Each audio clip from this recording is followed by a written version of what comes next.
అది చెయ్యాలని మరొక్కసారి కోరుకుంటూ మా తెలుగింటి ఆడబిడ్డలందరికీ మరొక్కసారి ఈ మహిళా దినోత్సవ సందర్భంగా అభినందనలు, శుభాకాంక్షలు. మళ్ళీ చెప్తున్నా, విలువలు మర్చిపోవద్దండి, కుటుంబాన్ని నడిపించడం మర్చిపోవద్దండి. భర్త మిమ్మల్ని తిడితే వదిలేయద్దండి, లేకపోతే పిల్లలు మీ చీకాపుకు పడితే వదిలిపెట్టద్దండి. వాళ్ళని మెప్పించే వరకు వెనకబడి ఓపిగ్గా మీ దారిలో తెచ్చుకునే బాధ్యత మీది, నీకు అండగా నిలబడే బాధ్యత నాది.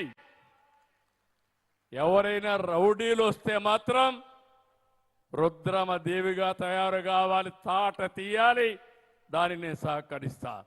మొన్నే మదనపల్లిలో చూశారు, 6 సంవత్సరాలు చిన్న పాపని రేప్ చేసి నీళ్ళల్లో పెట్టి చంపేసి నీచమైన పని చేస్తే నెక్స్ట్ డే అందరి పోలీసులను అలర్ట్ చేస్తే ఒక చెరువులో దూకి చచ్చిపోయే పరిస్థితికి వచ్చాడు. నేను అందుకే ఒక మాట అన్నా, అలాంటి నీచులు ఎప్పుడు కూడా సమాజంలో ఉండడానికి వీలు లేదు. అందుకే ఉంటే జైల్లో ఉండాలా, లేకుంటే మరణశిక్ష చేపించాలా, లేకుంటే వాళ్లే భయపడిపోయి బయట రాకుండా చనిపోయే పరిస్థితి రావాలి తప్ప సమాజానికి వాళ్ళంతా కూడా భారం.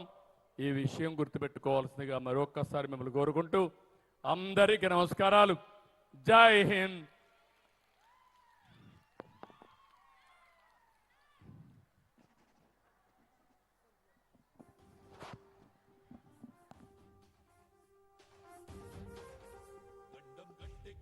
నాయకుడిప్పుడు ఒకడే జాతికి ప్రగతిని తెచ్చే పాలకుడిప్పుడు అతడే